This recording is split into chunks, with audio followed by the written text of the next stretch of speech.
नमस्ते. आकार आर्टमध्ये आपल्या सगळ्यांचं स्वागत आहे. मी इथे बोरनांसाठी किंवा हलव्यासाठी हलवा कसा ओवायचा हे दाखवणार आहे. 2 पदरी धाग्यामध्ये एक हलव्याला असं होल्ड करायचं आहे आणि होल्ड केल्यानंतर ज्या मण्या आपण ओवून घेतल्या आहेत पहिल्याच त्या मण्याने त्याला टाईट करायचं आहे. पण टाईट केल्यानंतर ते तसंच सोडायचं नाही आहे, त्याला फॅब्रिक ग्लूने फिक्स करून घ्यायचं आहे. आपण बनवलेल्या पेंडनला नेहमी त्याच्या खालच्या साईडला एक सपोर्ट लावा, जेणेकरून पेंडंट कधीच निघणार नाही आणि ते बरोबर धाग्याच्या मध्ये जिथे हवे तिथे टाईट करून घ्या. छोट्या छोट्या टिप्स आणि छोट्या छोट्या हॅक्स वापरल्याने हलव्याचे दागिने बनवणं हे फारच सोपं असेल आणि तेही घरच्या घरी.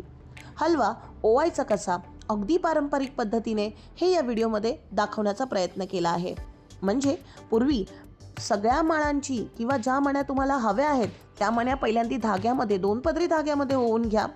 जरी तुम्ही 4 पदर घेतले धाग्यांचे तरीही चालणार आहे आणि जर 4 पदरी घेतले तर 2-2 वेगवेगळ्या धाग्यांमध्ये तुम्हाला तो हलवा फिक्स करायचा आहे आणि मागच्या मण्यांनी त्यांना टाईट करून घेतल्यानंतर प्रत्येक हलव्याला फॅब्रिक ग्लूने तुम्हाला ग्लू करून घ्यायचं आहे.